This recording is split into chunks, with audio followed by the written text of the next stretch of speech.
Hi friends, this is Shyamala. నేను మీకు next వీడియోలో చెప్తా అన్నా కదా, దానికి చిన్న బ్రేక్ పడింది ఫ్రెండ్స్. ఈలోపు సంక్రాంతి ముచ్చట్లు చెప్పుకుందామా. సంక్రాంతి అంటే మనకి ముందుగా గుర్తొచ్చేది పల్లెటూర్లు, కోడి పందాలు, ముగ్గులు, పిండి వంటలు. అయితే ఆమె ఎవరో అని చూస్తున్నారండి. ఆమె ఎవరో కాదు, మా పెద్దమ్మ. అక్కడ ఏం చేస్తుంది అని మీకు డౌట్ వచ్చింది కదా. ఏం లేదండి, మనకి సంక్రాంతి అంటే పిండి వంటల్లో మోస్ట్ మనకు గుర్తొచ్చేది ఏంటి అంటే అరిసెలు కదండి. మా పెద్దమ్మ అదే చేస్తుంది. సంక్రాంతికి మనం ఎన్ని వంటలైనా వండుకొనివ్వండి, ఆ అరిసెలు మాత్రం వండకపోతే ఆ వంటలు వండామన్న సాటిస్ఫాక్షన్ కూడా మనకు రాదండి. అదేమిటో మరి.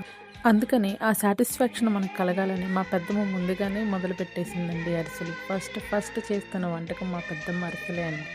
ఆ అరిసెలు చేసేటప్పుడు మా గోల్ చూడాలి ఫ్రెండ్స్. మా పెద్దమ్మ, మా అమ్మ, మా అక్కేమో అరిసెలు చేస్తూ ఉన్నారా, నేను, మా అక్క వాళ్ళ అమ్మాయి, మా వదిన, మేమేమో పక్కన గోల చేస్తూ ఉన్నాం. మా అక్కేమో మమ్మల్ని బాబు పక్కెళ్ళాడుకోమ్మా, మాట్లాడే పని ఉంది. అంత మాట అన్న తర్వాత అక్కడి నుంచి మేము ఎందుకు వెళ్ళిపోతాం ఫ్రెండ్స్. అస్సలు వెళ్ళలేదు. అక్కడే ఉండి ఇంకా ఇసుకిస్తూనే ఉన్నాం.